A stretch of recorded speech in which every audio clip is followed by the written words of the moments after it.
All right, music fans, welcome back. Harmless Dave here, talking about real music in real time for a few real people out there, just like you and just like me. If you're a Billy Joel fan, you're pretty happy today. Holy crap, Batman. Billy Joel returns to music.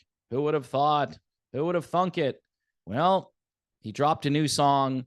The song is very good.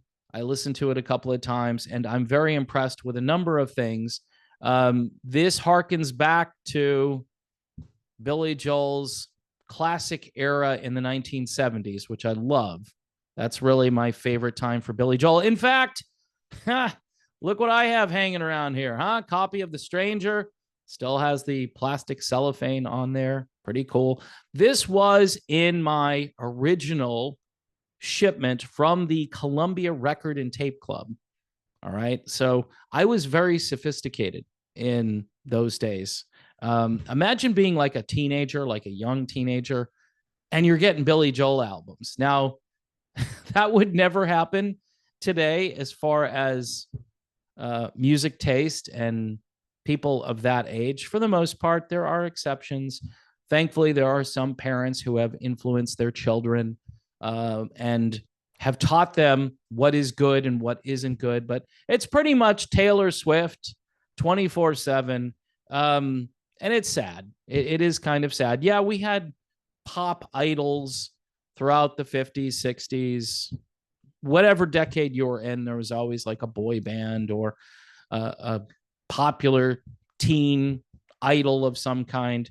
But Taylor Swift, she has dominated the music world. In fact, Taylor Swift is so popular that apparently President Biden is going to be using her on the campaign trail to get votes. And unfortunately, that kind of stuff might work, which is really sad. It just shows the state we're in when it comes to electoral politics these days. But let's get back to the Billy Joel song, because that's way more important than Taylor Swift.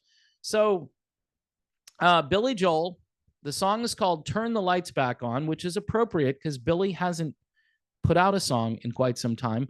What's interesting is that it appears Billy Joel didn't write this song. It's composed by Arthur LaFrenz Bacon and Wayne Hector. Now, there are strings on this, piano, there's a cello, there's a violin, there's a viola. And there are a lot of engineers and a lot of mixing and mastering going on.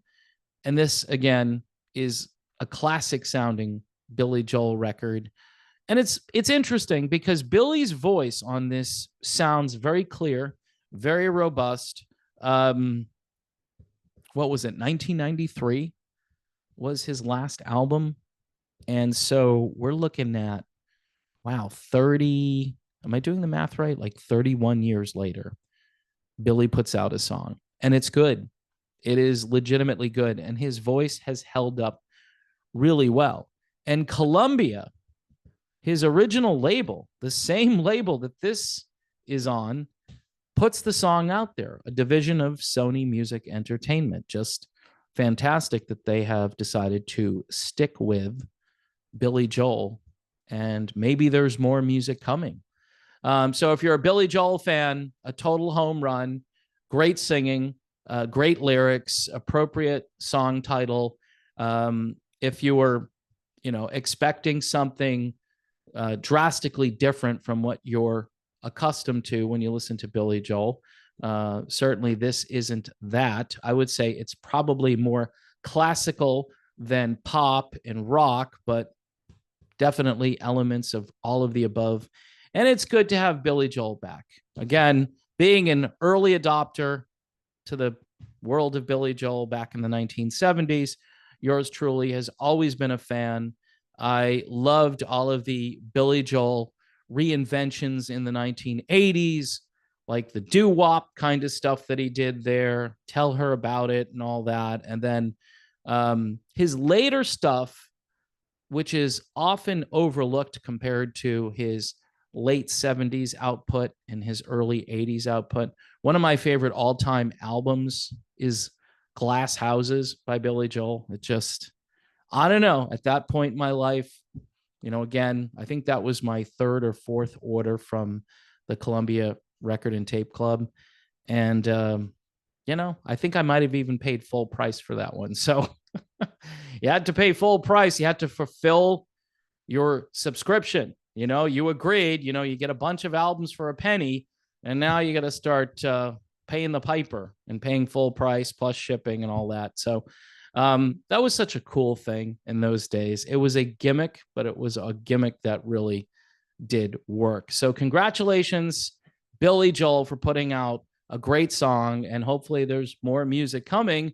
I typically don't do videos about one song or one artist putting out a song, but I thought today was kind of important. So there you have it, folks. As we wrap up this video, please don't forget to subscribe to the channel, hit the bell for notifications so you know when new videos get put out there. Also, Patreon and YouTube memberships, just to keep this channel going, because the algorithm isn't really friendly to me lately.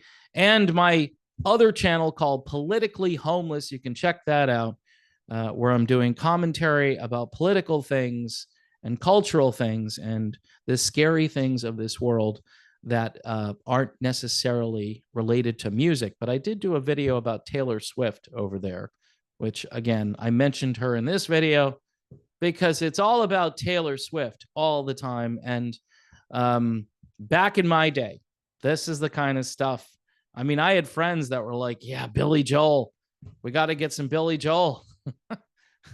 How much more sophisticated were we compared to the things that are going on today?